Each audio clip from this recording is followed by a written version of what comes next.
नमस्कार, आप देख रहे हैं सारा सच। मैं हूं आपके साथ शिवांगी। जानेंगे बिहार और झारखंड के कुछ बड़ी खबरों को विस्तार से।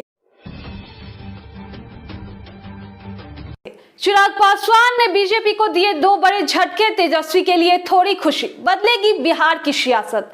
लोजपा के जमुई सांसद चिराग पासवान ने बीजेपी को 2 बड़े झटके दिए हैं। खास बात यह है कि चिराग ने राजद नेताओं और तेजस्वी को उम्मीद की किरण दिखाई है तो नीतीश सरकार की आलोचना जारी रखी है। उत्तर प्रदेश के जनसंख्या नियंत्रण के लिए कानून बनाने की कोशिशों के बीच चिराग पासवान ने कहा है कि कानून बनाना इस समस्या का हल नहीं है। उन्होंने कहा है कि लोजपा ऐसे मुद्दों का हल सामाजिक जागरूकता को ही मानती है। बच्चों को जनसंख्या के विषय पर स्कूल के दिनों में जागरूक किया जाना चाहिए। कानून बनाकर थोप देने से स्थिति नहीं सुधरने वाली है। इसके लिए उन्होंने बिहार के शराबबंदी कानून को उदाहरण बनाते हुए कहा कि कानून बनाने के बाद भी राज्य में खूब शराब बिकती है। बिहार में गंगा नदी पर हर 40 किलोमीटर पर होगा एक पुल। बिहार में गंगा नदी पर हर 40वें किलोमीटर पर एक पुल बनाने की योजना है।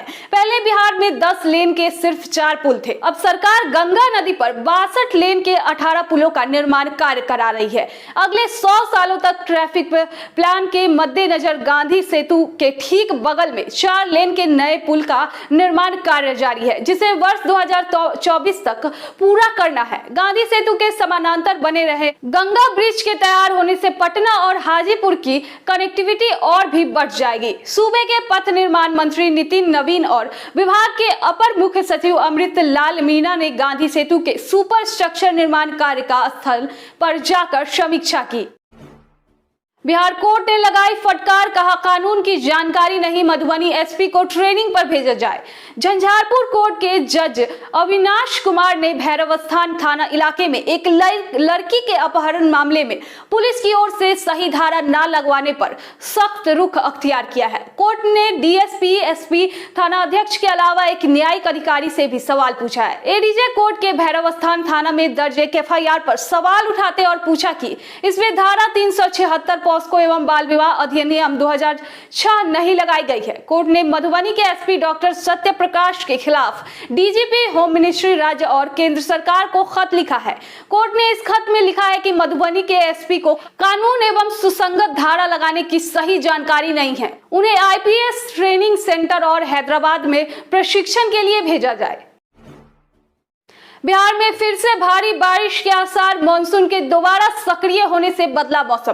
बिहार के मौसम में व्यापक बदलाव के संकेत मिलने लगे हैं। अब बंगाल की खाड़ी से आने वाली हवा का प्रभाव बढ़ने लगा है। उससे राज्य के वातावरण में नमी लगातार बढ़ती जा रही है। अगले 2 दिनों में फिर राज्य में बारिश होने की उम्मीद बढ़ रही है।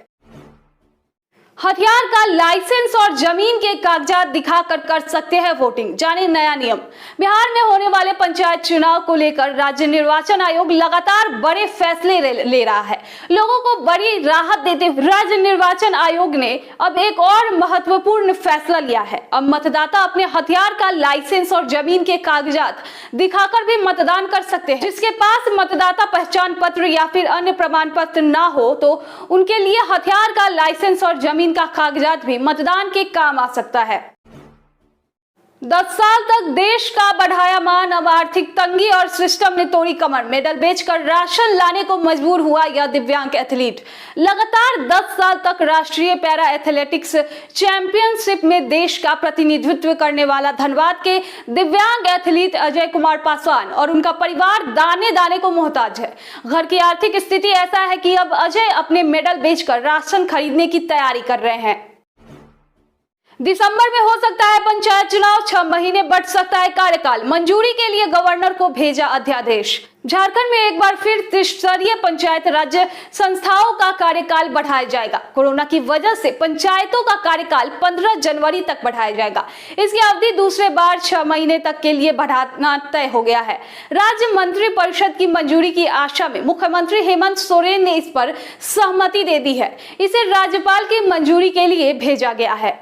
वीडियो को लाइक, शेयर और चैनल को सब्सक्राइब करना ना भूलें और रोजमर्रा की ताजा तरीन खबरों से जुड़े रहने के लिए देखते रहें सारा सच।